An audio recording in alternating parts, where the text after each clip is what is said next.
আজকে মাহিরিনের জন্য আমরা সবাই তার আত্মার মাগফিরাত কামনা করছি। যেখানেই থাকুক ভালো থাকুক। মাহিরিনের মাতৃত্ববোধ তখন জেগে উঠেছিল। শিক্ষক কিংবা সে চলে যাবে এ কথা তার ভিতরে আসেনি। আমরা টিভিতে লাইভ দেখছিলাম, ঢাকায় ছিলাম, শুধু ইস এইভাবে ফেলে উপর থেকে বাচ্চারা চিৎকার পাচ্ছে এইসব দেখেছি। ডিসি সাহেব অত্যন্ত গুরুত্বপূর্ণ একটি কথা বলেছে। একদিকে মাহিরিন তার জীবন বাজি রেখেছে, 20টি ছাত্র না, পুরা বাংলাদেশের ছাত্রের কাছে সে একটি প্রতীক হয়ে আছে। ওই ছাত্রের অভিভাবকদের কাছে সে একটি প্রতীক হয়ে আছে। কিসের প্রতীক? মানবতার প্রতীক। পাশাপাশি আমরা দেখেছি 200 টাকা একটি 20 টাকার পানির বোতল। এই কোন ধরনের মানবিকতা? পাশাপাশি দুটি চিত্র সেদিন আমরা দেখেছি। আজকে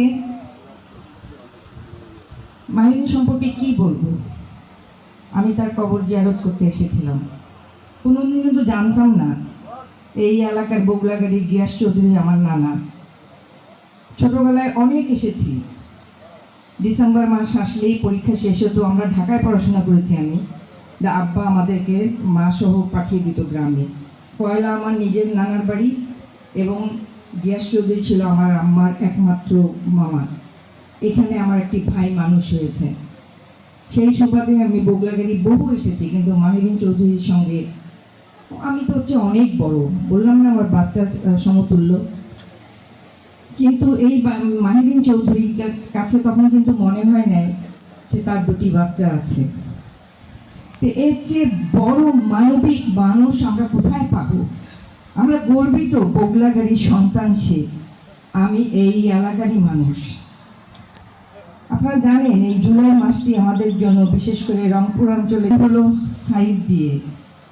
আবু সাইদ নিজের জীবনকে বাজি রাখলো কিসের জন্য? গণতন্ত্রের জন্য।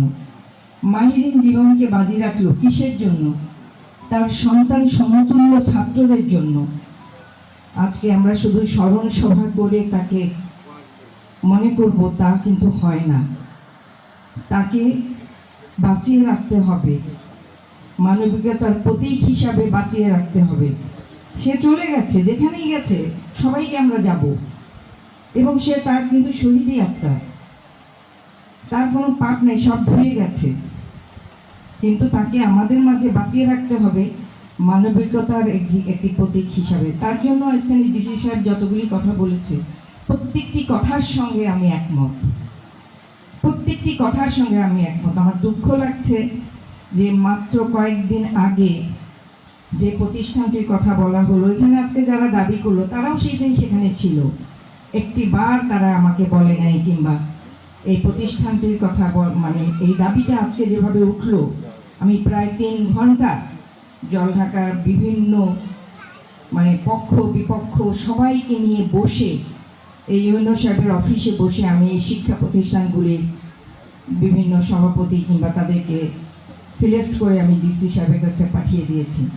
সেটা বিষয় না, এই দাবি এসেছে, এটা আসাই উচিত। কিন্তু সেদিন যদি কেউ বলতো হয়তো আমার জন্য আরও বেশি সুবিধা হতো।